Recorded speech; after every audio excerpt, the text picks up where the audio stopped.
हाल ही में भारत और कनाडा ने अपने शीर्ष राजनयिकों को वापस बुला लिया है, क्योंकि कनाडा पुलिस द्वारा भारतीय उच्चायुक्त और अन्य राजनयिकों को कनाडा में खालिस्तानी आतंकवादी हरदीप सिंह निज्जर की हत्या की जांच में पर्सन्स ऑफ इंटरेस्ट के रूप में चिन्हित किया गया है, जिससे दोनों देशों के संबंधों में खटास आ गई है।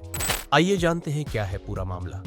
दरअसल जब कनाडा के प्रधानमंत्री जस्टिन ट्रूडो ने खालिस्तान समर्थक कार्यकर्ता और भारत में अलगाववाद को बढ़ावा देने में शामिल कनाडाई नागरिक हरदीप सिंह निज्जर की हत्या में भारतीय दूतावास के अधिकारियों के शामिल होने के आरोप लगाए, इसके प्रतिक्रिया स्वरूप भारत ने कनाडा पर हिंसक अलगाववाद को बढ़ावा देने का आरोप लगाया था, जिससे यह मुद्दा कूटनीतिक चर्चाओं में बदल गया और दोनों देशों के बीच संबंध जटिल हो गए। कनाडा ने इस मामले पर सार्वजनिक रूप से चर्चा की, जिसमें भारतीय राष्ट्रीय सुरक्षा सलाहकार अजीत डोभाल के साथ बैठक भी शामिल थी।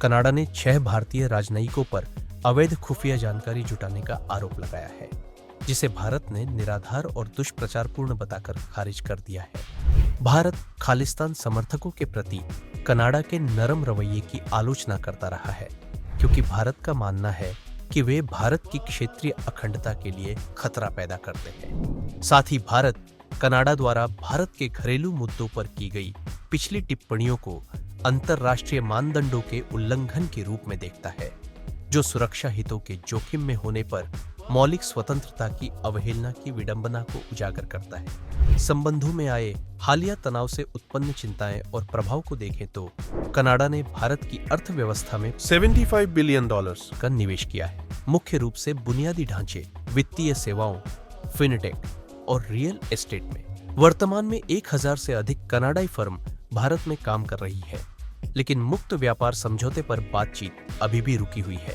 यूरोपीय संघ और ब्रिटेन जैसे पश्चिमी देशों के साथ आर्थिक संबंधों को मजबूत करने की भारतीय रणनीति कनाडा के साथ बिगड़ते संबंधों का मुकाबला कर सकती है।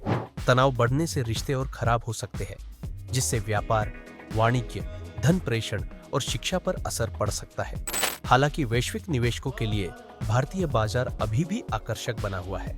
भारत और कनाडा के द्विपक्षीय संबंधों को संक्षेप में समझे तो भारत और कनाडा के बीच 1947 से ही राजनयिक संबंध है, जो शुरू में भारत के परमाणु कार्यक्रम के कारण जुड़े थे।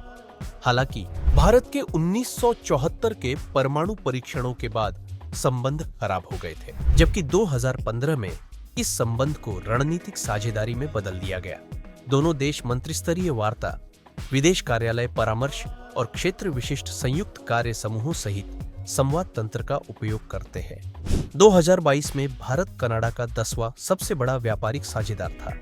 दोनों देश एक व्यापक आर्थिक भागीदारी समझौते पर बातचीत कर रहे हैं। पृथ्वी विज्ञान विभाग और पोलर कनाडा ने एक शीत जलवायु अनुसंधान कार्यक्रम शुरू किया है।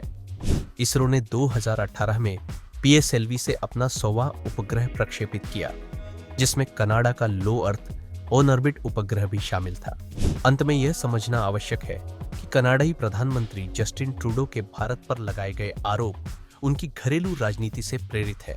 हालांकि कनाडाई सरकार ने वन इंडिया के समर्थन की बात की है और इसे अपने हितों के अनुरूप बताया है।